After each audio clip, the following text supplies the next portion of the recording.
সম্মানিত ইবরুন, আসসালামু আলাইকুম। Welcome to luxury furniture. দেখানোর চেষ্টা করছি ইজিপশিয়ান মডেলের একটি ডাইনিং টেবিল। আপনারা আমার সাথেই থাকুন, উপভোগ করতে থাকুন লাক্সারির প্রতিটি প্রোডাক্ট।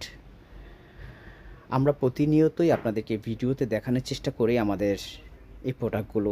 সবগুলো তার ভিডিওতে করা যায় না। তো আলহামদুলিল্লাহ যে আসলে আমাদের সম্মানিত ক্লায়েন্টের এই অর্ডারি প্রোডাক্টটি কিন্তু আমরা একটু ভিডিও করার চেষ্টা করেছি আপনাদেরকে দেখানোর স্বার্থে। যারা এই ধরনের রাজকীয় প্রোডাক্ট পছন্দ করেন তারা কিন্তু সরাসরি লাক্সারিতে চলে আসতে পারেন। আমাদের 4000 স্কোয়ার ফিটের শোরুমে কিন্তু অসম্ভব ফার্নিচার আছে। আপনারা চাইলে এখান থেকে যে কোনো কাস্টমাইজ কিন্তু করতে পারবেন। তো আলহামদুলিল্লাহ এই আর্চারের ডাইনিং টেবিলটি আমাদের সম্মানিত ক্লায়েন্ট আমাদেরকে অর্ডার করেছিলেন, একটু কাস্টমাইজ অবশ্যই। তো কাস্টমাইজ করে আমার সম্মানিত ক্লায়েন্ট অর্ডার করার পরে কিন্তু আমরা সেই ডাইনিং টেবিলটি তৈরি করেছি। যারা এই ধরনের প্রোডাক্ট পছন্দ করেন তারা কিন্তু সরাসরি আমাদের মিরপুর ব্রাঞ্চে চলে আসুন। আসসালামু আলাইকুম ওয়া রাহমাতুল্লাহি ওয়া বারাকাতুহু।